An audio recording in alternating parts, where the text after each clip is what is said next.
Hello and welcome to Rebel Republic, the best political talk show in all of Massachusetts, in all of New Hampshire, in all of Vermont, in all of Maine, Connecticut, Rhode Island, Delaware, and especially New York. You're either with us or you're against us. And we are here to spread and educate the masses from the false narrative being spun by Politica propagandists like MSNBC. And with me, as always, the voice of reason himself, Frank Cristiano. Hey, isn't the Northeast just lucky to have us? Yeah, well, yeah. I mean, from the ratings that we've been getting, I would say they are very lucky to have us because they're, it's tough being a trailblazer. It's tough being someone who has to tell it like it is. And people don't always want to hear the truth. Yeah. And that's what I feel we bring to the table. I mean, if we have to tell the truth, we have to tell the truth. I'm not going to let sleeping dogs lie. We're trying to dig up more support. I mean, every state that you named off that we are being broadcast in basically voted blue. Yeah, in the last election. Yeah, that's why we got to get it. We got to change. We got to do what we can to get it changed. Absolutely, information. Because red's the good color, right? I don't know if it's a color. I don't know if it's a color issue. It's a belief issue. It's a belief issue. I think we're trying to spread normalized, positive beliefs that everyone can sort of hold on to and make it that they're part of a normal society. Because I think we just jumped the rails the last 4 years. Yeah, I'm in a hotel room in Newport, Rhode Island. There's a lot of homosexuals here. Really? In Newport, Rhode Island? Yeah, Newport, Rhode Island. Is Rhode Island like a heavily gay state? Geez, I don't know that. I don't have those statistics in front of me. Research on that. I'd like to find out if Rhode Island's heavily homosexual. Well, just walk down the street and see what kind of catcalls you're going to get. I have walked down the street. I have. So that's what's. It was unsuspecting to me. I didn't expect Rhode Island to be like this. Well, I mean, they're all American. They're all citizens. It is what it is. They can be where they want. I'm not homophobic or anything. It has nothing to do with that. It's just that it's unique because being in upstate New York, you don't traditionally see, the holding of hands and the PDA, and it can be a shock. It can be an adjustment, and you're in the minority there. That's all. You're in the minority. Thankfully, I'll be here in another day or two, and then I'll get back to the good old days. Maybe the 2 days will switch you, and you'll feel much more comfortable after 2 more days. Oh, that's where you're going with this. You think it's going to make me feel better and more comfortable? Yeah, I think so. You'll be more loving and acceptable of it. Okay. So I wanted to start off by asking. I just happened to read an article about Hunter Biden, and I'm amazed that he like is okay with showing his face, because he's like in my opinion, he's kind of like the face of corruption. Like, he's done more wrong, more bad than good. And he has no shame. He'll just keep coming out and keep, throwing water balloons at you. And he had let's just say, tirade, expletive-laden interview with a podcaster from Philadelphia. Yeah. In which he calls his father's successor a fucking thug, and draws parallels to 19th century government actions against black freedom. So I didn't know, Joe Biden was against like Jim Crow laws, and he was on the forefront for. You could compare what he's doing to the forefront of black freedom and Abe Lincoln, the Emancipation Proclamation. Yeah, wait a minute. You can't compare that because those are total misleading statements. Joe Biden was one of the biggest racists that has ever been present in Congress. I know. He was friends and a small time associates with a KKK leader. He made several statements over the years that would ban him from anything political and anything important in this country. I mean, basically using the N-word in a statement in Congress when in the full House of Congress. He's dropping M-bombs. He used to drop M-bombs way back when. Right. And, they're saying, they're calling, he's obviously defending his father. He's calling Trump a thug. Yeah. And he, quote unquote, draws parallels to 19th century government actions against black freedom. Right. And if I'm thinking correctly, the 19th century would be the 1800s, correct? That's correct. Yes. So that's like Jim Crow laws. Slaves count as 1/3 a person. Yeah. Women can't vote. All that stuff. So that's what kind of got me. Like, I don't see, like, I think there may have been a better analogy he could have used than saying that, he's drawing parallels to governmental actions against black freedom.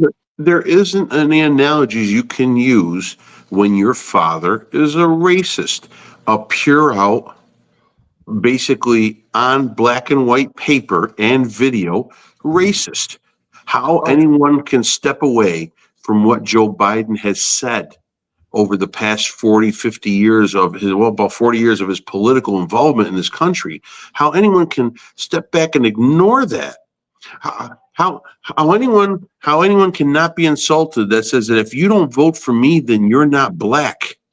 So so you're saying Joe Biden is a known racist? Joe Biden to any racial statements to any sane person that and they always say well, you can't say that. I need evidence. If I don't have it on video, I don't say it's on video. His statements are on video. I saw reports. I saw, what he said on the House floor or whatever. You just Google it. It's right there. But they want to ignore it. But then when the current president just says something, and the guy, first of all, he interviews for an hour at a time. He answers every question. He doesn't dodge anything. He presents transparency in what they're doing. He had a gaffe with this Epstein file thing is a gaffe and should have never happened. But that's well, yeah. He's got to take blame for that. But bottom line, he has stepped up and been open about what is happening in this country, where the country is going to proceed, how things will benefit, who's in charge, who's running what, how much better we are security-wise. He's answered every question, and then he may slip up and say something that doesn't sound totally appropriate, but can be twisted in 20 different ways, right? And that's what they jump on. Meanwhile, the guy who was in office for 4 years and who did absolutely nothing by himself because he had to use his DNC advise pack to be able to make all the decisions for this country. The rubber pen. The guy used a pen to sign it. It's garbage. It's bullshit. And that guy there who did nothing. He did nothing. He sat back and let other people run this country for 4 years. And basically, it was this country was like a crash test dummy. If you see those videos where there's a dummy in a car and they drive it 60 miles an hour into a brick wall, that's basically how this country ended up at the end of 4 years for the American public. And yet they tend to ignore what Biden has said on paper and in video as far as racist statements. I had this discussion. It could be somewhat ageism that he's getting a break because he's just old and out of tune? Okay, then why is Trump not Do you getting a think break? that- Why is Uh, Trump 78? Because Trump doesn't act his age. Biden acted over his age. Trump acts like he's in his 50s. I Right. think Biden acted like he was 95. But you can't have an aged person with dementia running the most powerful country on the planet. You can't. And then makes no sense whatsoever how they gave him breaks like that. Well, The that's media, the media coddled him, protected him, didn't ask him questions that were relevant to what was going on in his country. They just cheered and wrote and videoed everything positive about what was happening. And then now you look at it after 4 years, you're like, oh my God, where was the Look, money being spent? Where were the policies being driven? Where was the security of our citizens? Where was the protection of the voting rights? Everything across the board. do you think I mean, obviously they probably knew on the campaign trail that he was deficient. Obviously all 4 years. Do you think they actually covered for him all 4 years and then beyond? Absolutely. Especially within his staff. If you look at every interview Joe Biden had as president, if he didn't have a teleprompter in front of him and media was there to ask him questions, he was shuffled off the stage after a few minutes of answering basic questions that a 5-year-old could answer. I mean, they protected him and shielded him more than any president that's ever been at that podium speaking. And they Yeah. knew it. They knew he was deficient. They knew basically what he was. He was a stopgap. He was a stopgap to Trump winning a second term and being president from 20 to 24. Absolutely. They were willing to do whatever means necessary to do that. They had to. They had to on the debate stage. On the debate stage early on in the campaign in 2020, basically the Democrats had a big pile of turd on the debate stage. There were 12 or 14 candidates, and no one polled higher than 2%, 3%. Nobody wanted anyone. Kamala Harris polled at 0. It was a nightmare. Right, and that's the one that's the person that they championed. They would have supported a giraffe as a presidential nominee instead of Joe Biden, and they would have put anyone out there because they feared, correctly, I may say, they feared what was going to happen now. What's happening now, in other words, when Donald Trump, if he got reelected, he was going to go do what he's doing now, and he would dig into every policy, every decision, every twisted and distorted angle that the Democrats threw at Trump while he was president from 2016 to 2020. I mean, I know you're going to probably have questions later on and talk about the investigation by the FBI and by Department of the National Security as far as the Russia scandal being built up and supported by Barack Obama. 100%. 100% it was. I mean, he took his national intelligence officers and he told them, come up with a document or a script or an informational feed that will utterly deny and turn the blame on Russia and Donald Trump in a collusion look that and to make it, that's why Donald Trump won the 2016 election and beat Hillary Clinton. And basically that was total fabrication, totally proved right now, investigated to the hilt. There will be, obviously there's going to be hearings and testimony. Yeah. Will there be charges brought up against the former president of the United States, Barack Obama? Probably not, because no one on the Hill has the balls to pull that trigger. But that's basically what should happen. Well, the people that have appeared from Biden's administration have all surprisingly taken the fifth on questions asked by Congress, on questions asked at these congressional hearings. Were you surprised by that? Because They're not charged with anything. I mean, are they really that afraid of incriminating themselves? Or are they afraid of the GOP just coming after them? No, they're afraid of incriminating themselves without a doubt, and they're also afraid of what the repercussions will be towards Joe Biden and towards anyone else in the administration. I'm sure they've already gotten the zipper code to keep their mouth shut from the higher ups in the DNC, because the trail would lead long and far. It would be people in the administration. It would be media contacts that kept things quiet. It would be national security. It would be all along the road.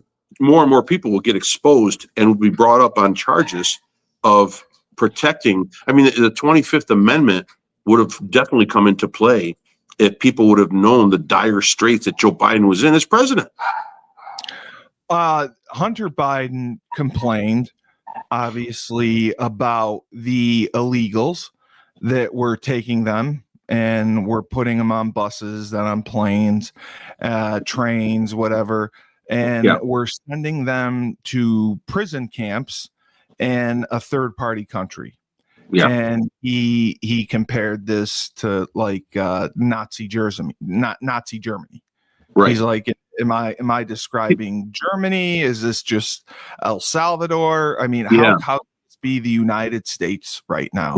You can't compare them to Nazi Germany. Nazi Germany background checked everyone. They wanted documents. They wanted information on who was born where. They wanted your background as far as your ancestry. Once they got a hold of you, especially when you were a Jew, they stamped you with a number. They didn't ignore anything. The Nazis were detailed. The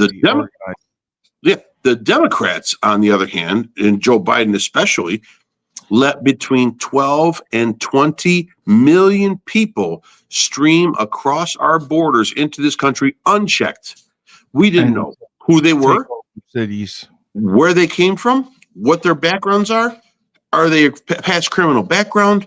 Do they have any violent offenses? Is there warrants out for arrests in their home countries? Nothing. We have nothing on these people.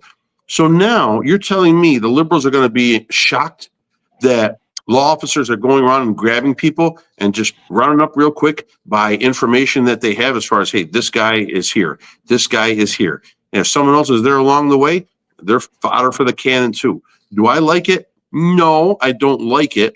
Eventually, I'm sure there will be something straightened out as far as how we proceed in getting rid of the ones we want to get rid of, but still allow the ones that have been, granted, they've broken the law, they are illegal, but I still think there's a road for those people to be able to stay in this country and work towards some sort of citizenship down the road years later. But I'm telling you right now, any of those people got anything to say, they're full of shit.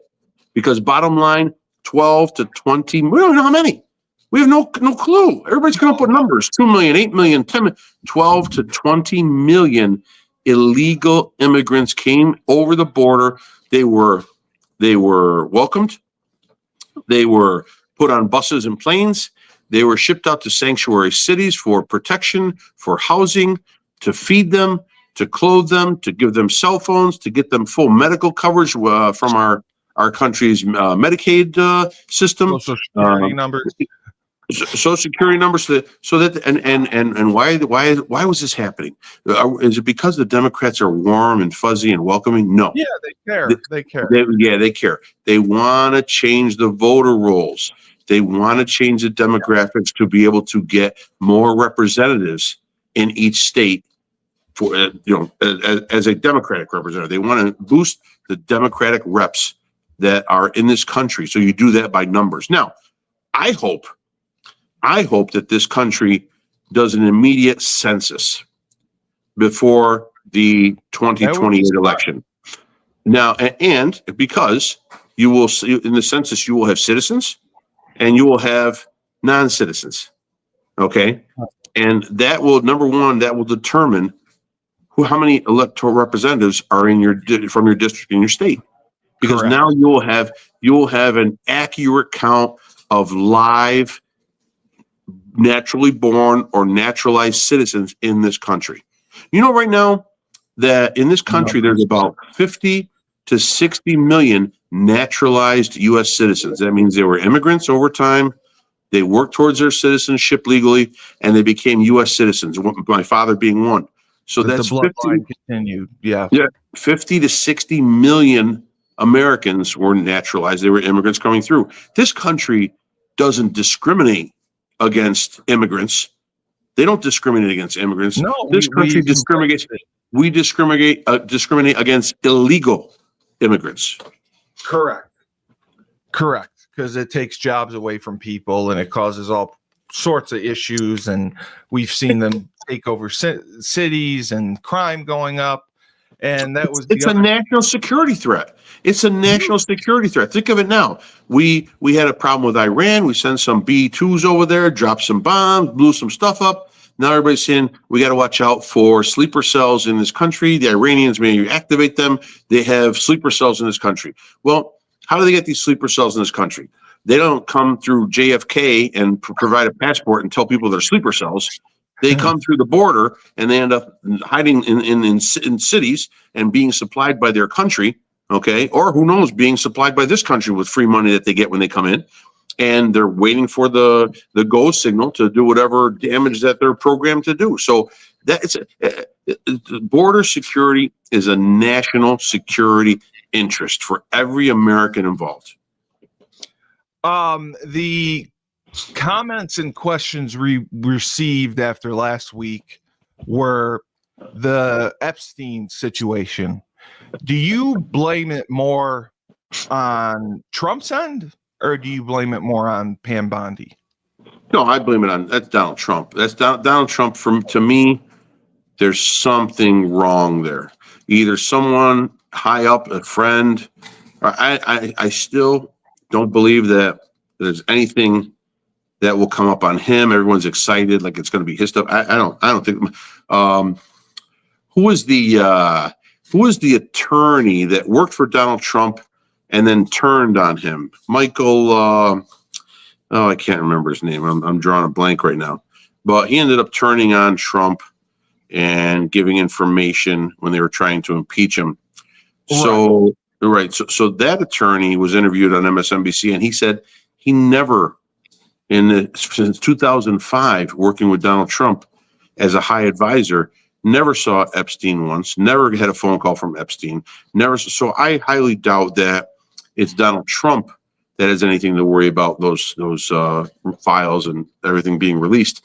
But it may be a high friend who's there who have told them, hey, man, don't release that. Can you keep that? And that all that does is that hurts Trump's look. It's not Pam Bondi. Trump runs Pam Bondi. Yes. If Trump tells Pam, and they're not supposed to, they're supposed to be, but if Trump would say something to Pam Bondi, I'm sure that you would take it in high regard to be able to investigate, look, do, start up or shut down. And in this case, it sounds like it was shut down. So this is one where it's going to be a stain on Trump. They will bring it up. They will open the files. They will be presented to Congress, but it'll be so redacted that it'll be like reading a third grade book. I had wanted to ask you also because, Trump is putting on the MMA show at the White House for next year. He also had claimed that he will prevent the building of the new RFK Stadium if the Commanders do not go back to the Redskins. Yeah. And the Guardians don't go back to the Indians. Do you think that could actually happen? Could that be stopped? I don't know. I don't think that's a legal battle, and I don't think that would happen. I think he's saying it just to squeeze people and create some excitement again in the Washington area. People want the name back. The owners don't. I don't think the name will be changed. I think it'll stay Commanders. Oh, Josh Harris does not want it back. You're right. He does not want it back. He is majority owner. So I'm going to stick to my guns and say he doesn't want it back. I think it would be fantastic to bring it back. I wish Trump would have stayed out of it, because now, since it's Trump saying bring it back, maybe, the owner says, maybe the owner is not a Trump fan. And now all of a sudden he'll say, I'm not going to do it at all. I'm not going to think about it. But I mean, do you think it's something that he should have even bothered getting involved with? nah, it's useless. I mean, it is in DC, so he's there in DC, but it doesn't. It's not. I mean, there's bigger fish in this pond. Don't involve yourself in stuff that is meaningless. That kind of a name for what he has to do every morning, that's meaningless. Get on to bigger and better things. So yeah, I don't think it's a great battle for him to wage. I don't think he could stop. The ownership has enough money to do what they want to do, even if there's funding cut off. They'll find another way to raise money. The other big news was Iran on Monday confirmed it will not give up its nuclear enrichment program in an exclusive interview with Fox News Digital. Are you surprised by this, that everything that's happened with Iran, Israel, and, they're not willing to give up trying to develop nuclear weapons? Why would anybody be surprised? I mean, that's been their path since they've been in power, since they overthrow the Shah of Iran. They've always wanted this. They always want to be militarized. They want to change the landscape of the Middle East and eradicate the Jews from Israel. Right. They want to eradicate any U.S. presence from the Middle East. So the only way to have a shot or an upper hand is to be powerful. If you don't have a nuclear program, basically there's not much you can do in this new militarized world. Right. No, I was surprised to hear that, because they've gone through so much trouble to attack Iran, and Right. with Israel being our allies, and Iran's not backing down.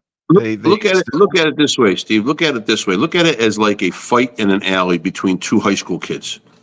Okay. One kid wins, one kid loses, right?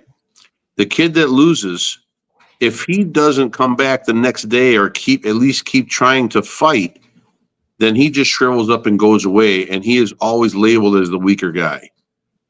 So the Iranian, the mullahs don't want to look weak, because then they will lose control of their country. I mean, they're on the brink right now of possible civil war action, as far as the youth of that country, the 30 and under, wanting to break off from religious rule. It's not political rule, it's religious rule. They want the freedoms. They want the freedoms that the U.S. has. The people of Iran are not bad people. The people of Iran are good people. The leadership of Iran is the terroristic edge of that country. And to hold on to that power, you have to have the view of being strong. If they would back down and say we give up all our nuclear weapons, hey, let's do a deal, then they look weak. Yes, you take them. We're weak. Director of National Intelligence, your favorite and mine, Tulsi Gabbard, announced the release of over 230,000 files related to the assassination of Dr. Martin Luther King in response to an executive order from President Trump. The American people have waited nearly 60 years to see the full scope of the federal government's investigation into Dr. King's assassination. They thought it was swept under the rug. Sure. Gabbard also said, under President Trump's leadership, we are now ensuing that no stone is left unturned in our mission to deliver complete transparency on this pivotal and tragic event in our nation's history. And the King family supports it, and this is part of Trump's deal to be transparent about the John F. Kennedy assassination, the Bobby Kennedy assassination, and most of the people are dead, so they can release these classified documents. And it's including a lot of details of the investigation. It was conducted by the FBI initially. The documents pertain to several leads. There's internal FBI memos regarding the progress of the case and those related to James Earl Ray's former cellmate, who stated he discussed the alleged assassination ploy with Ray. Additionally, the release has foreign evidence from the Canadian police regarding Ray's fleeing from the country after King's assassination. And so again, I thought this was somewhat suspicious because, Pam Bondi's trying to CYA after the Epstein thing. So she's like, oh, let's just release 200,000, documents and show transparency like we care. Well, is Geraldo Rivera leading this release of documentation?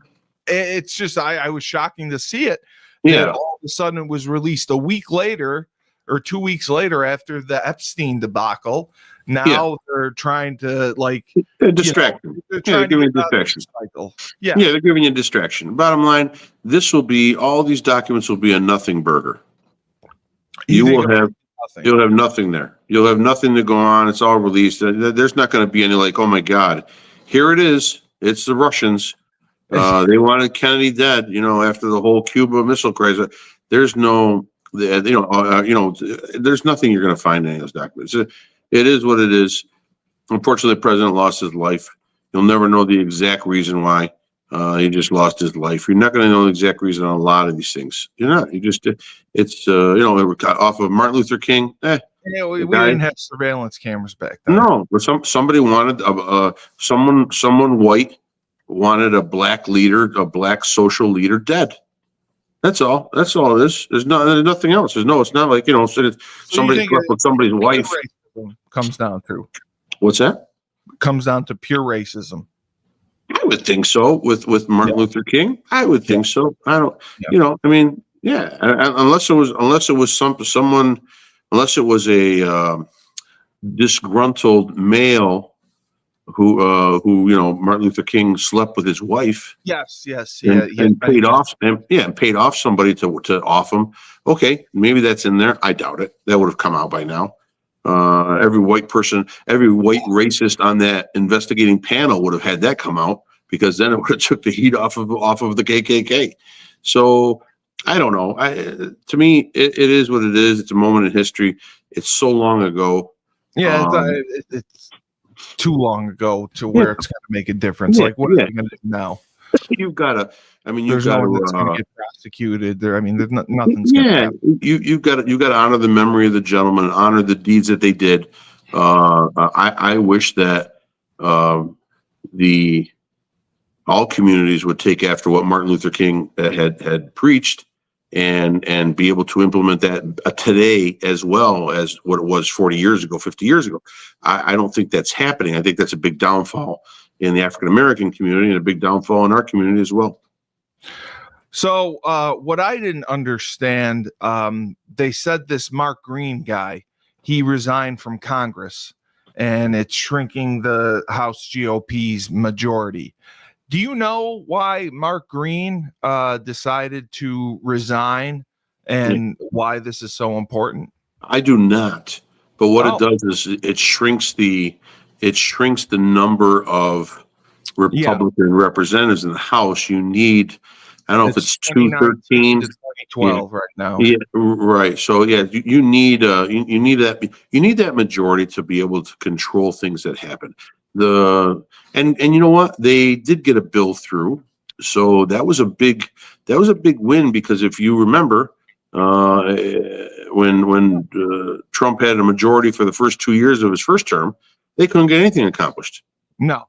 So this is why you need a majority. You need a majority and a backed majority to be able to pass things through that you want to get done for this country, as far as your overall plan, economically and security and everything, your whole budget.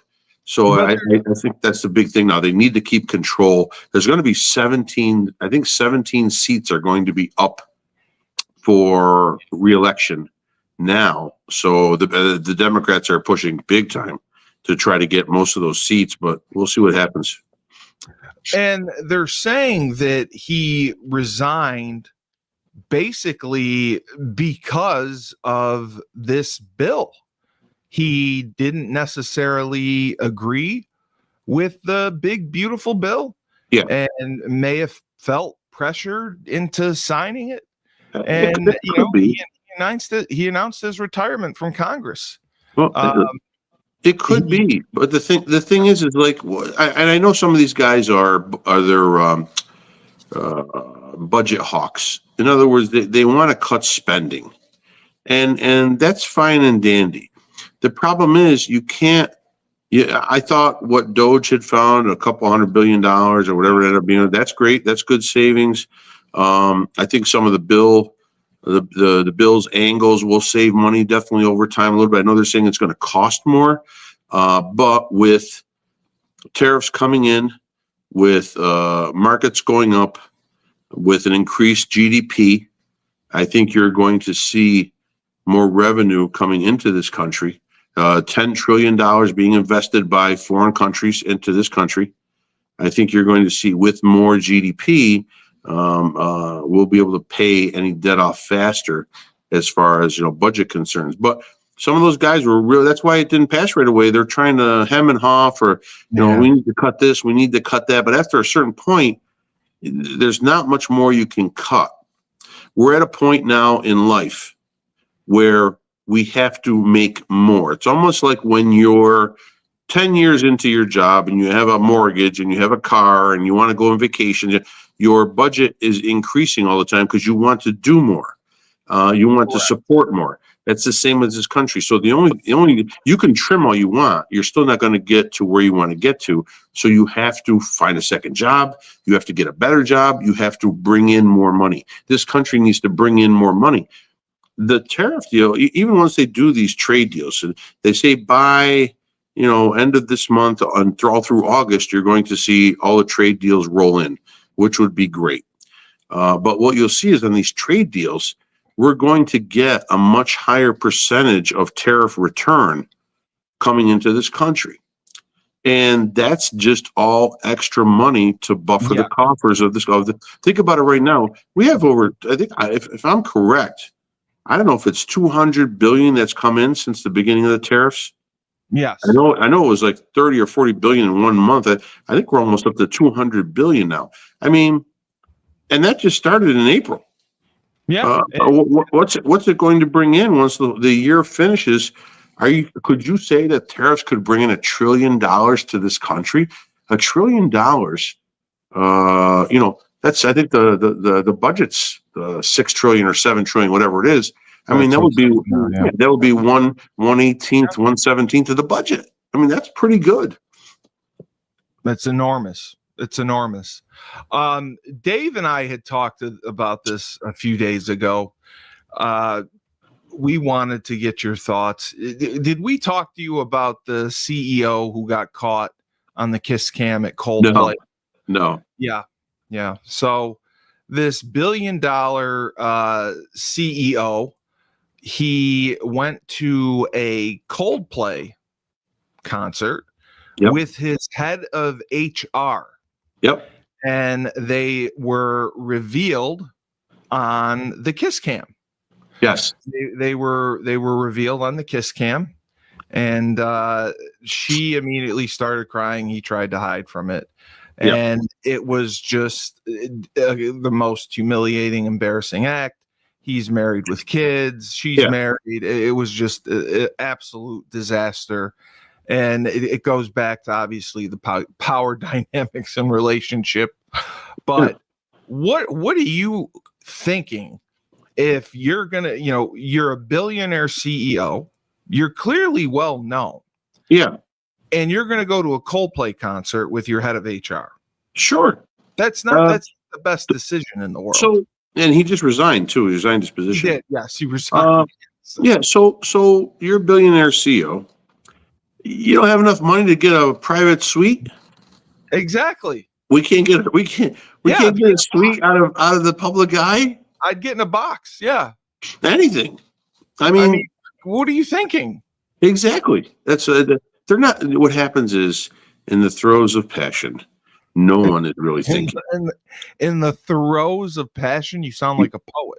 Yes, that no one is really thinking. They're just soaking up the moment. They're enjoying life. They're happy again.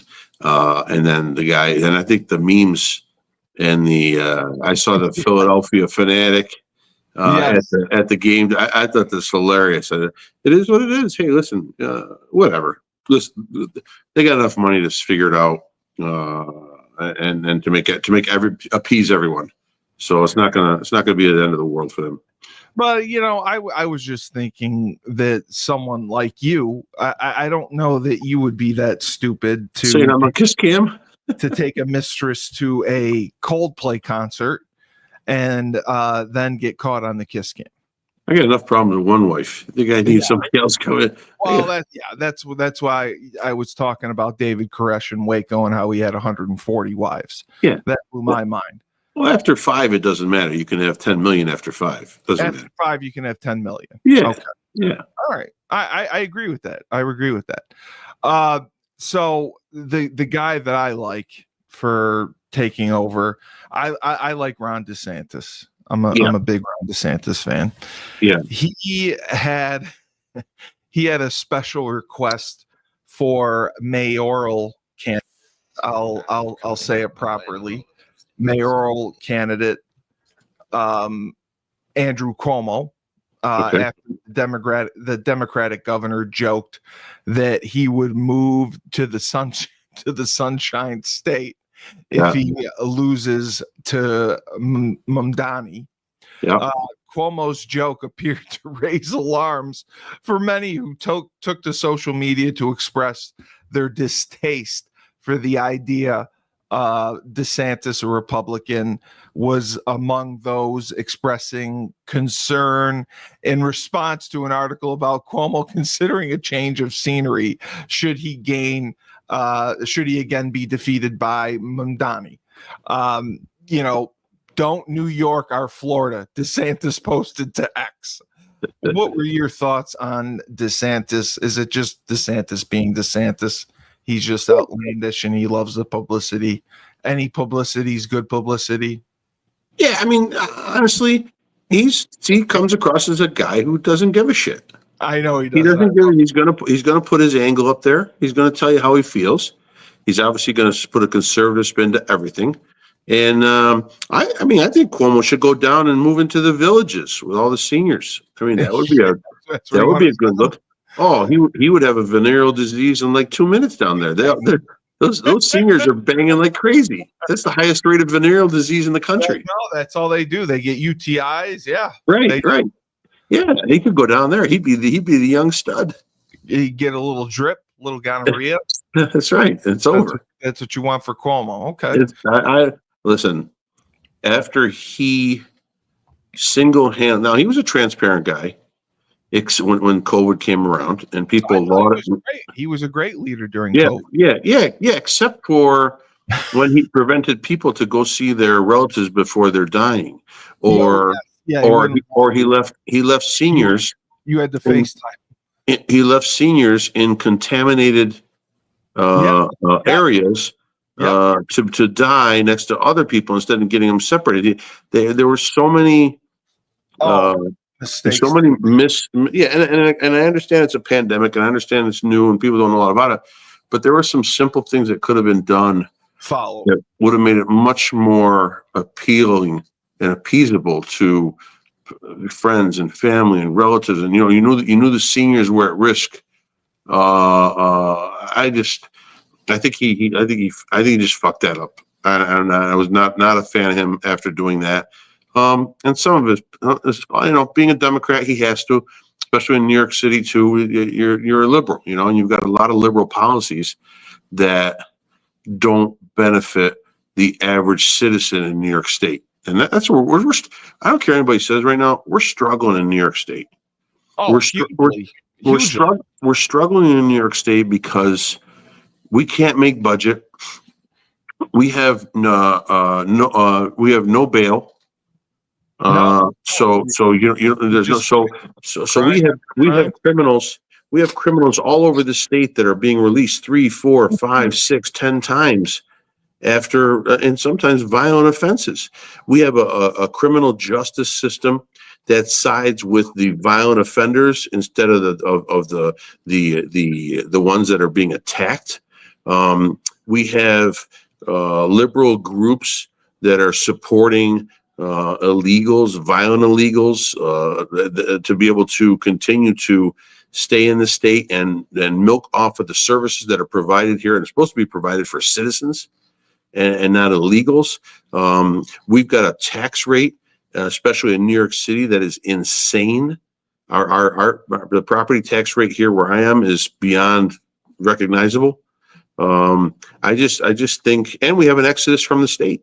We are losing population year after year because people are getting fed up and tired with it. And I don't know. I could only hope that a Republican could unseat this governor, and I could only hope that a Republican could take over New York City to get some conservative values, some sane thought, right? And some balls. We need someone with balls, not that someone that bows down to every little request from this organization, that organization. It's about the people of the state that you have to govern over, and you can't govern and be good and be accepting to every person. When you bend over, to every group, every organization, every cause, that's what slows your progress for the overall population. And we're getting hammered. No, we are. No, we are for sure. But realistically, is there anyone that you feel confident about challenging Hochul in the next election? There has, well, I mean, I think it's Kirsten Gillibrand. It'll be in 2026, I believe, right? It could. Gillibrand would have a great shot. She's big with the conservative base. I think that she's also going to be big with people that, with the no bail system. I think that there are many that are unhappy with this, especially the ones that have been victims of crime. I think that any Republican, but she has a good track record. That's why she pulled out from being the ambassador to the United Nations. She was appointed by Trump, and then she pulled out. And I'm sure I'm correct on that, right? It was Kirsten Gillibrand. Correct. She pulled out from it because we need to keep the number of seats in the House, but also because she has a shot at maybe being governor of New York State. Coach Schumann. Hello. How are you, sir? Sorry, no, that's all right. Not all there the whole time. Well, you're on vacation, just like me. We're piecemealing it together. Frank's never on vacation. I'm leaving next week. He's going to Italy next where are you going? Yeah. We're going to Italy for 2 weeks. Showed him how to make some pizza. Yeah, exactly. I'm the guy they want to see. When are you leaving? This weekend. Okay. Yeah, this weekend. Are you flying? Did you get a direct flight? Yeah, direct. Oh, yep. You're flying from LaGuardia? Kennedy.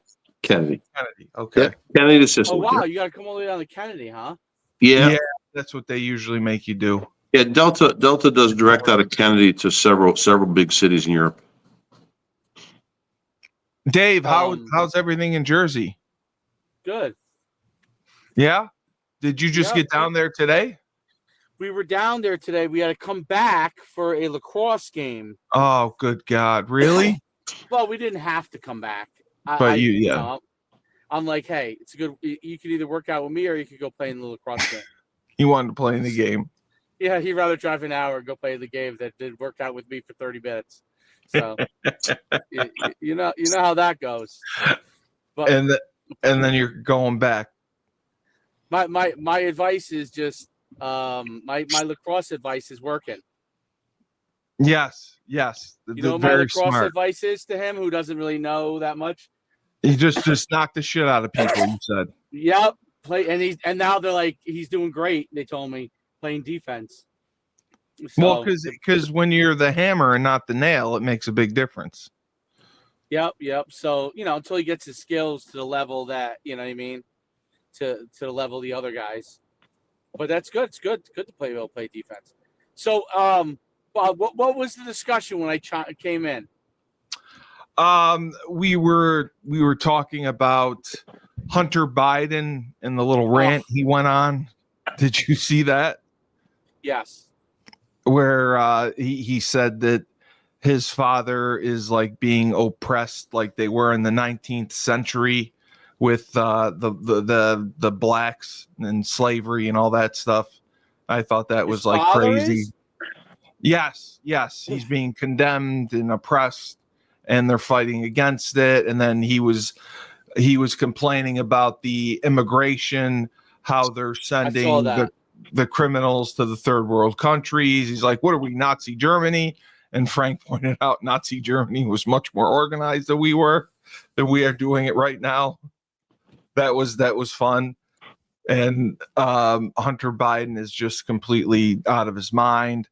He basically told George Clooney to go fuck himself. He did. Did he really? Yeah. Gave George Clooney the finger and everything. Because he wrote the article, and that, he wasn't comfortable with Biden running again. We talked about Iran, how they're refusing to give up their nuclear, their nuclear enrichment program. How they're going to continue to develop nuclear weapons, and they don't really give a shit. And Frank said that's pretty much consistent. They haven't given a shit forever. They've always been trying to develop nuclear weapons. You're going to have to keep going in there and knocking them back to the 18th century. That's it. And then they start again and knock them back to the 18th century. Bring the Shah back. Shah of Iran. I mean, until the Shah comes back. And then we talked about how Pam Bondi released 200,000 documents on the assassination of Martin Luther King because she wanted full transparency. And I had asked Frank if this was basically a deploy tactic to distract everyone from the Epstein files being screwed up. And he said, absolutely, 100%. They're throwing everything out there to try to distract everyone with what happened to Epstein, the list, and everyone was going to go to jail, and nothing's happening. Yeah, well, I think it's crazy. On the Epstein list deal, I don't, who knows what the deal is there, but at this point, my only question, I mean, obviously they were pedos, and they served their sentences for it, but now it's just like witch hunts and all this nonsense. So I'm almost like I'm glad it's gone away. There's no closure per se. We're not going to get closure. We're never going to get closure. No. It's much like, how we do the bloodlines and betrayals, and like we talk about these things and we never get closure. This is like a perfect bloodlines and betrayals case, right? Yes.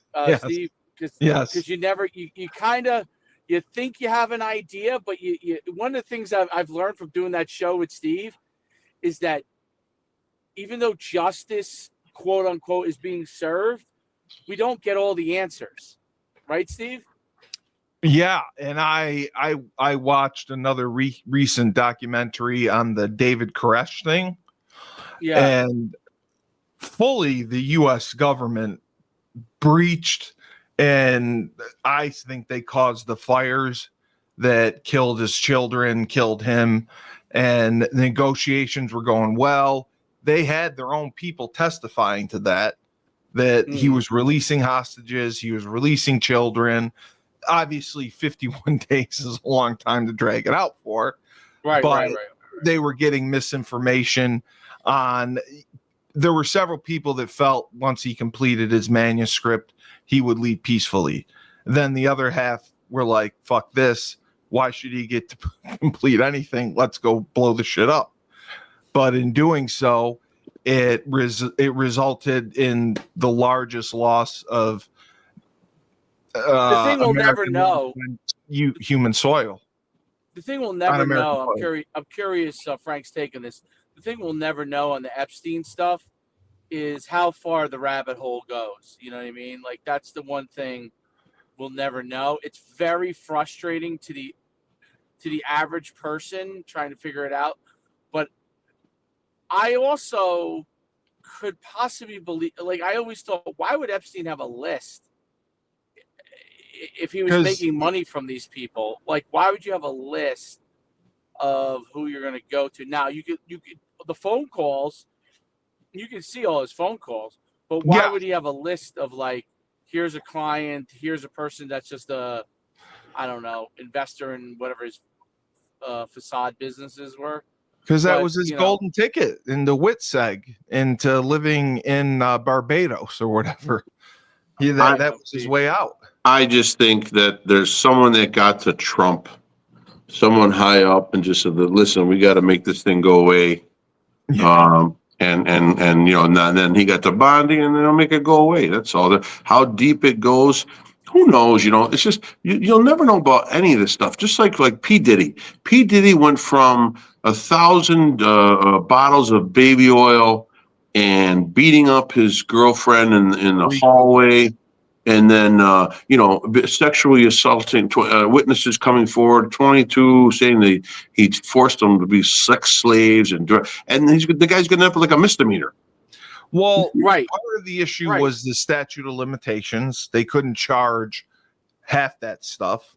And the other issue was Cassie, the main witness, says a lot of it was consensual.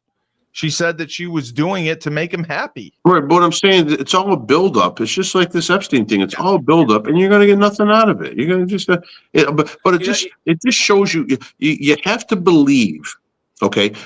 So let's put it in perspective. We were talking about this a little bit before, Steve. Let's talk about, and Dave probably knows this, about the FBI report that has come out that has shown that all the information, documents, dossiers, paperwork that were directed towards Donald Trump, saying that Russia specifically colluded in that election to allow him to win, to beat Hillary Clinton. All of that totally was fabricated from national intelligence officers, FBI leaders, and now it's coming out Barack Obama himself gave the directive to do this. Gave the order. Yep. Right. So, and then if you go back and look at video in 2016, after Trump wins, Obama says, you know, basically he goes up there. So you're going to tell me you're not going to trust the FBI, you're not going to trust the Department of National Intelligence, and you're not going to trust the country's security leaders, the national, all these guys that sign these documents. You're not going to trust them, but you're going to trust Donald Trump instead. And then when you look at it, you're like, yeah, I should have trusted Donald Trump instead. So, right. And they were claiming conspiracy theory. They were claiming, hey, listen, Donald Trump is the one who's, you know, crazy and putting up stuff. And the Russians are the one that are crazy and putting up stuff. And now it ends up being totally false. So when you think of the worst thing of the Epstein files, yeah, probably the worst of the worst happened on that island, but you're never going to find out the truth. Just like they're never going to take Barack Obama and bring him up on charges for that. Never. No. No. It is crazy that Barack was willing to go that far to keep Trump. No, it's not that crazy. Because everybody tries to protect their own interest. Yeah. And that's the bottom line. Without a doubt. They try to protect their own interest, and if they feel like it was in their interest to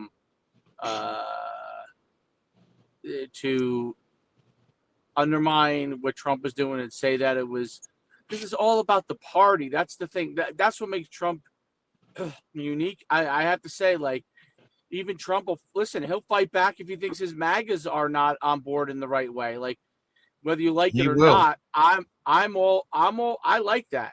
Like, I like the fact that he's gonna do what he thinks is best for America with the people that he has advising him, and and it's to me it's bigger than MAGA. So it's bigger than MAGA. It's about there are some parts that are part of the regular MAGA agenda that obviously make a lot of sense, and then there's some things that maybe outside of it that have to get done. Like, what is that noise? But yeah, so that's I think that's part of the thing that's really great. Like I look, Hunter Biden, man, they're frustrated because they went from the in-house to the outhouse, and Right. Hunter Biden is part of the reason. Like he should be like, man, I wish I didn't fuck my father's fucking presidency up. You know what I mean? Like, Right. I Oh, he should have did been big time. the sidebar of every conversation, but of Yeah. course he was. He's just he's. I mean, he must be in his 50s, but he's a fuck up who's still trying to yeah. Dave, think about it. find his way. They were like, hey, this is how the media ignored everything. Hey, there's a bag of cocaine in the White House. Who could it be? I He was mean, taking pictures Right, of it. right, the guy was on video on his laptop right. smoking crack. I mean, come on. He's smoking But- crack in the White House. I mean, But that's why, yeah, right. That's why all these conspiracy theories are basically true to me now. To me now, without a doubt, COVID-19 was released on purpose. It was course. released on purpose from that developmental lab in China, in Wuhan, Yeah, they had a game plan. with a directive from Barack Obama and Fauci that led that to release it to what? To cause chaos in this world, to push get Trump the out. election away from Donald Trump. Exactly, from Donald Correct. Trump. They were scared shitless. They were scared You're darn shitless right. of him winning. And you know what's funny? It did a tremendous amount of damage to America, and it ultimately brought everyone back to Trump even farther. So, Right. Well, once they it got was 4 sad years of because- Biden, yeah. it was sad because, in my opinion, that's crazy how the Democrats people's lives to them. See, it's funny because they like to say all the Republicans no, we care about our citizens. Like, please don't take offense to the fact that we're removing illegal immigrants. It has nothing to do with whether we like them or dislike them. Okay, we're trying to take back our country, but for our citizens, we want to protect our citizens, right? And Biden and Obama were more concerned with power. That's Right. it. That's all it is. Now, all these guys love power. Trump loves power too, but there's people who have power who can utilize their power for good, and there are people who utilize their power only for their own gain. Right. And that seems to be what Biden and Obama did. Obama had a lot of opportunities to do a lot of things that he said, the hope and change, and he got deviated and derailed by maybe the Democrat agenda, maybe power. I don't know. Maybe the fact that he was now, incredibly rich and didn't want to risk things. I don't know. But, it's funny because Obama just came out with this whole thing about fathers. It's like, dude, where were you fucking 10 years ago? When you people would have been listening to you about fathers. They would have listened to you because you were the president and you could have had an impact, especially on the African-American community, right? Huge impact. Obviously adored him. Okay. Yeah. And you say to yourself, why now? Why now? When that's part of the MAGA agenda, why now? They do it they get more crazy and radical as they lose power and they try to regain power. So think about it. Barack Obama and Joe Biden were president and vice president for 8 years. They were against gay marriage. Okay. They were they deported more people than anyone else in their tenures as president. Okay, deported more illegals. All those things they supported. Now Trump gets into office in 2016 to 20. All of a sudden, right at that tipping point, they go crazy. Obama supports gay marriage, chicks with dicks. He talks about you can't deport illegals. You got to protect them. Let's bring 12 to 20 million across the border unchecked. Yeah. Everything, burn down cities. I mean, yeah, marches through cities, and so a total breakdown in law happened in that term after Trump was in. And basically, it's that they want to continue to keep power. And so now they went off the rails, figuring that this is going to allow them to continue the momentum. And they used Joe Biden as just a puppet figure there to be the face of this new revolution, because what the fuck is he going to say? He's half to the bag. Yeah. So they're two-faced. Every politician, I don't trust politicians in general, but the Democratic politicians are two-faced. If there's one guy I want taken down more than anybody, it's Adam Schiff. I want Adam Schiff brought to justice. I want him brought up on charges for treason because of his constant support of the Russian collusion, which was totally fabricated by the inner workings of the Democratic Party. I think, I mean, Adam Schiff is a scumbag. He, among many others, are going to have to, the Democrats are at a crossroads with where their party's going. The toilet. The guy in Minneapolis, who's a communist, running. You have Mamdani, communist. What's funny is we used to joke about Steve saying communist all the time. Crazy. Skipped right over. They must have listened. They must have listened. I to the stole podcast. that from Turtle Boy. Turtle Boy said all Democrats are communists. They skipped right over socialism and went right to communism. That's what he said. He said all They just leftists skipped right are over it. communists. They just said screw socialism. Doesn't go far enough. We'll go right to communism. Right. And that's their overall agenda. Like, take back the means of production. Boy, that'll be fun. Look at Cuba. Cuba's a great place to live.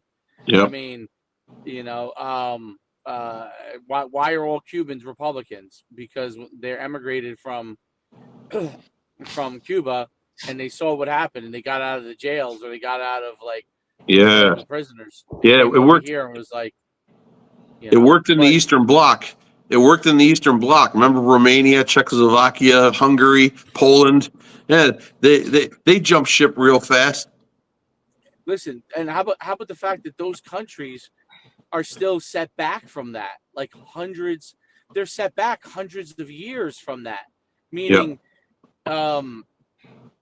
capitalism takes time, right? I mean, the republic model, it takes time. The American Republic has taken 200 years to form. So these other groups, once you go to communism, you just set yourself back 200 years. I mean, it's absurd, and you're seeing all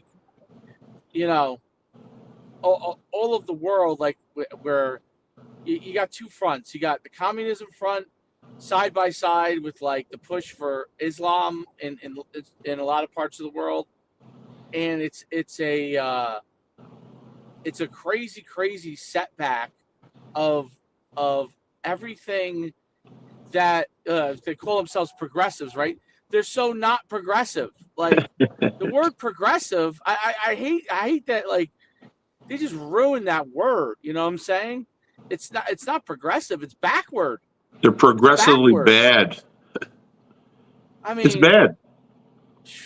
Listen, like you could go back to like the times of tribal times, where everything was community driven, ergo communism, some form of communism, but they usually had a leader, and but you shared the means of production because of the fact that people like There were small groups, and this person was good at that, and all kind of stuff like that.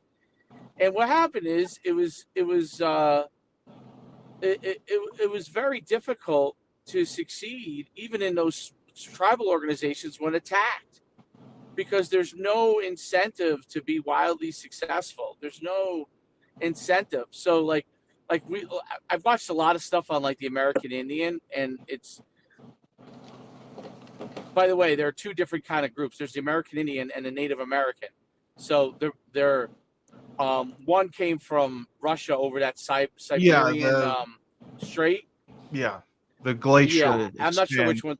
Right, and then the others were here. I don't know exactly where they came from, but they were here, and then they were down cross-pollinated south, like Florida. Right, more down south, and that's why the quote South unquote. America. Yeah, well, where you look, yes, well, where you look at like the quote unquote Washington Redskins. Why were they the Redskins? They were darker than the ones that came over from Russia, who were a little bit more Indian-like. That's the best way to put it. You know what I mean? Yeah. You're a racist. You're a racist, Dave. Racist. But my point about all of it is that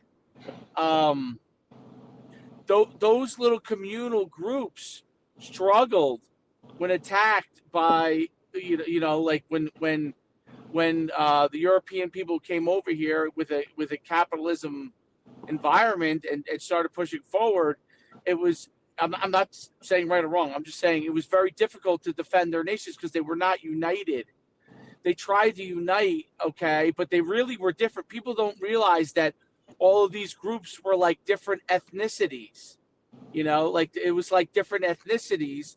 It's just within a huge country, but they were all different ethnicities, and their ethnicities, American Indians and Native Americans, their ethnicities were what kind of had different traditions and separated them from being as successful as they could be if they were all obviously united. And that's one of the things that republics do. Now, you may not like that. I don't like the way that the American Indians were handled in some capacities, but let's not make believe they weren't fighting. Were you fighting for your land? Absolutely. It was a free-for-all. There was no such thing as a deed back then. No. There wasn't like, hey, I have a deed. I own this land. Yeah, it's mine. Actually, the Americans were the ones who did that. So yeah, we took it from that became a thing. That came over from Europe, right? Manifest land destiny. There was no land ownership. Okay? Like, let's be honest. If we all lived off the land still to this day, okay, there's places in Africa that still do this.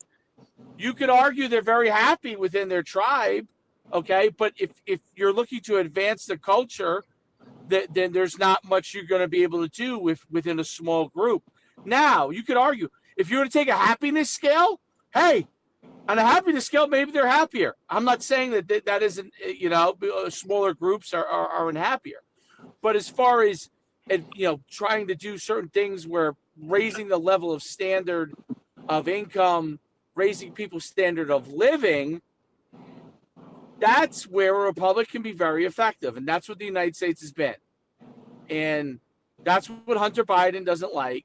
That's what Joe Biden doesn't like, because he's all about himself.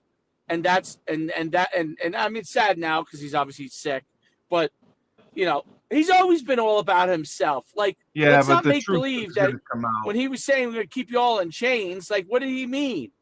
Like, come on, like, let's not revise history, okay? Right. Like, and make things. I'm a huge Bear Bryant fan, okay? I'm not naive to think that Bear Bryant didn't think one way, okay, for a very long time. Right. And then when USC came in there and whooped his ass, Whipped his he got ass. a different way very quickly. Yes. Right. Now, can people change their thought process? Absolutely. But politicians, unlike football coaches, politicians make policy. Football coaches win games. That's Exactly. a big difference. And Exactly. and they're not making policy. But anyway, I don't know. It's the other thing I thought was interesting too was with respect to ICE, how Tom Homan, who's my favorite, maybe one of my favorite humans of all time. I'm sure Tom Homan, he might not be the most fun guy at a party, but you know what? If you need someone to get off your damn lawn, he's going to get them right off of there real quick. So I think Tom Homan is spectacular. He's not going to allow the ICE agents just to be shot at. You want to shoot at him, his guys, he's gonna bring reinforcements. Sanctuary cities, you don't like it. You don't like that they have a bigger and bigger presence. Stop shooting at them and let them do their job, and they'll have a smaller presence as soon as they do their job. Like, that's the way I look at it. I'm not saying it's right or wrong. That's the way I look at it. Look, are there people that are immigrants in America, illegal immigrants in America that do the right thing? Absolutely, there are. Okay. Do I think that we should waste a lot of time going after, the landscaper who does everything the way he's supposed to do? No, I don't think we should waste a lot of time on that.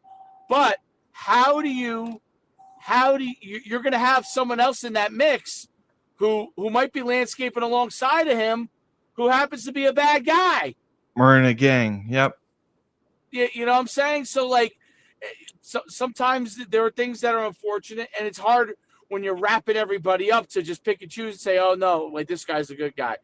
And the bottom line is, once you realize they're a legal alien, they're gone regardless, and they should be gone regardless. But that's how it works. And it's only because Biden has allowed this monumental problem to happen that we have this now. And Biden had any level of control, if Kamala had any level of doing any of her job, she never goes to the border, didn't care. If she just did her job, they would have won. They didn't do their job. You lost. You were in office. You screwed up. Now we do it our way. Yep. Hey, did you see AOC's office got vandalized just yesterday? No. She ended up voting yes to keep funding for Israeli air defense system. In other words, we're sending 500 million over to keep the funding going for their air defense system.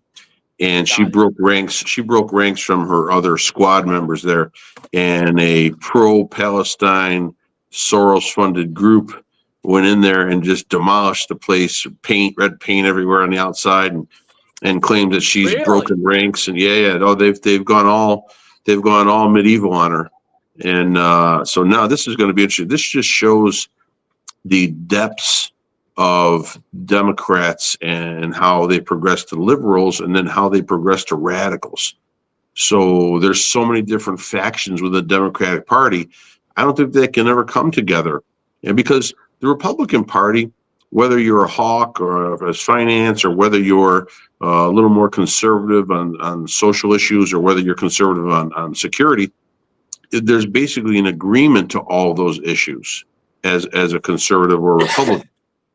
With the Democrats, if they don't agree on one issue, in other words, if they can't get everything, all the boxes checked for what they want, then they just go ballistic.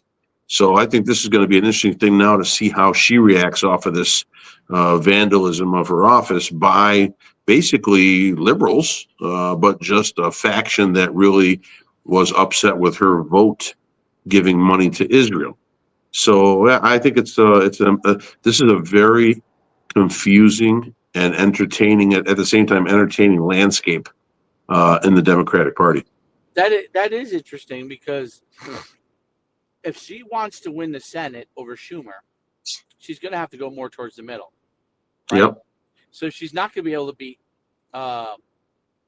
anti-Israel and win in New York in the Senate. Well, I think she wouldn't be able to. I'm not 100% sure, but I think you would have to probably get, even if she's way to the left, she's still have to come to the middle on some issues. Maybe Israel's one of them. So that is interesting, because their agenda is so left overall that AOC, who is way left, gets vandalized. That's unbelievable. Yeah, they don't like each other. I'm curious your thoughts on the WNBA. Uh, The girls very that want to hold out and stuff. well. You know what? Name me I more. think it's I think it's getting now. It's got to the point of ridiculousness. They ended up putting a shirt on that says "Pay us what we deserve, what you owe us," and they went out and performed at the worst level of performance ever It for a was- WNBA All-Star game, and there was no defense whatsoever. What they did is they mimicked the NBA All-Star game. Yeah. And for a group of players to say, pay us more when basically the league is still losing money. I mean, they're bringing in money now, but how much are they bringing in? What do they have to divide? They want a higher percentage. Okay, so that's great. So instead of 9%, which they now share Is that what with they the get? owners, 9%? 9%. It's very low on the scale. I That's think the very scale, low. That is very Yeah. low. Yeah. I think Well, 15 The that's for fair. NFL, TV NFL, contract. by the way, is 52-48 Yeah. And So- NBA is 51-49 players. players. So, Everyone. Yeah. so it's very low on the scale, but okay. So if you have a negative revenue every year, we're going to give you a higher percentage of that negative revenue. That's basically what they're asking for. If you're looking Well, at it, they don't have a negative revenue. well, Negative profit. profit, right? Exactly. So, So basically, if they take more of the revenue, that will decrease profit even The profit. more. right, That's But the problem. right. Right. But then the profit is in the red as it is now. Granted, they're going to increase revenue this year a lot. Hopefully will they be in the black this year? I don't know. That's just it's insane what they're asking for. I understand they need to get paid more. I don't disagree with that. They need to get paid something, but to get paid incredulous amounts now because they just signed a deal where there's no money coming in yet. How can they do that? It can't happen. Well, that's the thing that's really interesting about it is I agree that their percentage is low, but it's low because they have no profits. Yeah. So if their stuff was more profitable, it wouldn't be as low. Now, the deal they're going to sign is $200 million for that TV deal they're getting. Right. Maybe at that point you renegotiate. Right. But give it and make time. profitable. Give it time, Dave. If this were a business, a real business, it would have been shut down. It would have been shut down 20 years ago. Yeah, exactly. It's just a I joke. think it is, and I think they should ride the wave that they're on now. See, the problem here's what it is: the players that are there now, especially the older ones, they know they're not going to reap any of the benefits. Right.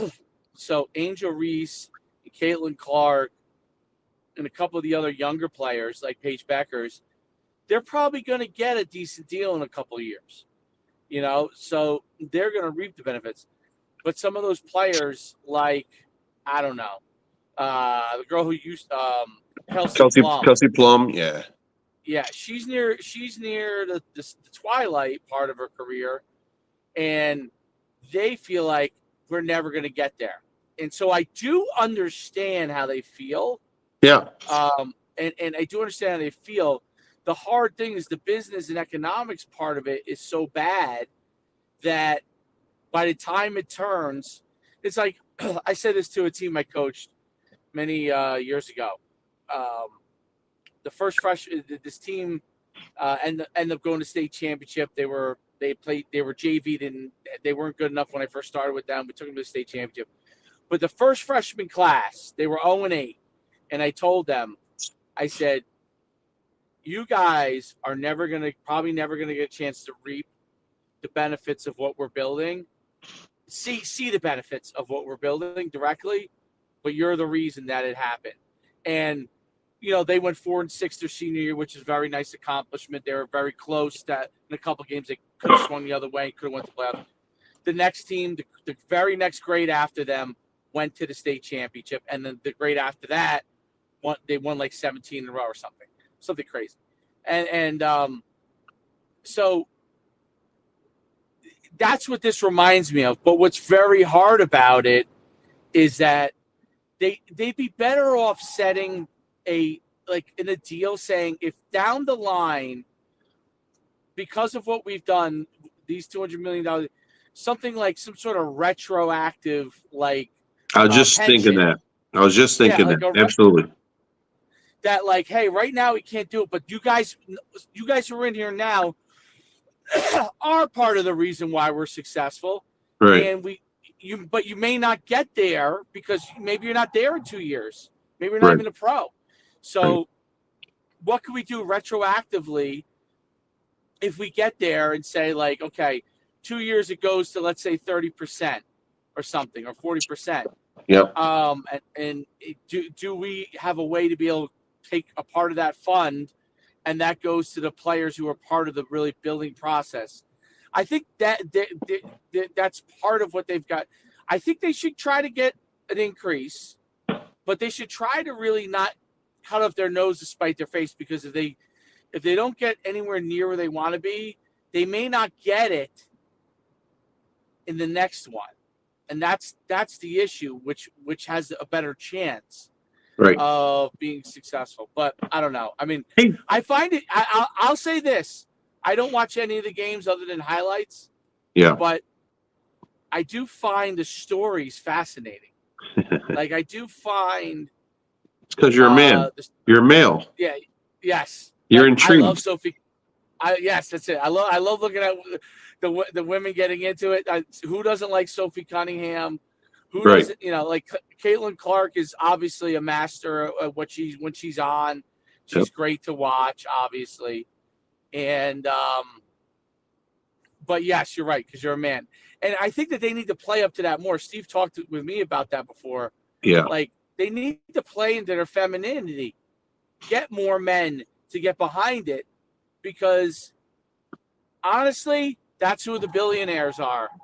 So if you want to get more of these billionaires, play more into the femininity, where the men who could probably drive more money into it will look and say, hey, you know what? Like, men are interested in these girls, watching them. Yeah, part of it is they're good looking, some of them. Right. You know what? Who cares? That's how it is. Like, Dave, I heard online this guy, Gary Owen, he's a comedian. He's a longtime comedian. And he goes, I think right now at this point, here's what we should do to attract interest. The WNBA All-Star Game should be lesbians versus straight women, straight players. And then for the NBA game, it should be whites versus blacks. Oh my God. And he's a white guy who plays to a predominantly black audience. So it's just what he said is just, I thought I laughed after thinking about that. It's crazy. It's just, but yeah, think of the ratings. Think of the ratings if the WNBA All-Star Game was, first off, you have to announce yourself as either straight or lesbian, but then you could say, are the straight women tough enough to take on those big lesbian women who are, I just think it's fascinating. I would love to see that. I'll tell you what's interesting. So Paige Beckers, came out. Her girlfriend is on the UConn basketball team. And my thought process was, it's too bad, not because she should be able to be with whoever she wants. I don't care who she's with. But because her and AZ Fudd are both attractive women. Right. They're attractive women who would appeal to a male audience. Yep. And no matter what. would drive more men in the seats. Yep. And listen, obviously they like who they like, whatever, but it's a reality. It's a reality. I'll tell you, let's flip side of it. You know what? People are interested to see who Patrick Mahomes' wife is. That's People right. are interested to see who Travis Kelce is going out with. It draws. I'm not saying it's nothing negative against the LGBT community, but the majority of people, the majority of fans are interested in things that they can all watch as a family. As a family. Here's a wife and a husband and a kid, right? And I can really now listen. I can tell you because some of the nicest moms I've met are LGBTQ moms who have boys that are in. Honestly, they're nice. They're cool because they know sports. Like I can talk sports to them, Yeah. and they understand where their kid's at. You know what I'm saying? So you could have that conversation where a lot of moms, it's hard to have that conversation with because they, obviously they don't really know that much about sports. So, but as far as when you talk about TV and stuff, and that is the thing that is missed, and I think it's unfortunate. I think WNBA has to figure that out, and it's not that they're not going to suppress. Doesn't mean suppress the LGBTQ community. Obviously, that's who's part of in that league. Yep. But also celebrate. Sophie Cunningham celebrates herself, but like celebrate Sophie Cunningham. That's Celebrate, right. You know, I mean, other, Caitlin Clark too. And if you do that, I think you'll have more families that'll be interested in it. And I think they'll get to the money they want eventually by doing that. You make the game. NFL has done this, even though they've gone woke at times. They probably do it the best. They've made it family orientated as much as they can. They go off the rails on some things here and there, but they're probably the best at doing it, right? I mean, anyway. Dave, but we I have, don't want to jump, Frank. No, we have lost our podcast host, Steve Cully. He had to go meet his cousins out. He's in he's in Rhode Island right now, Newport, Rhode Island, I guess. So he sent me a little message. So I will sign off. If you can stay on afterwards for a second, I just want to speak to you afterwards. Yes, absolutely. As the greatest sidekick podcaster in history, I want to say that if life gives you lemons, you need to get a different job in life because you shouldn't be sucking on lemons.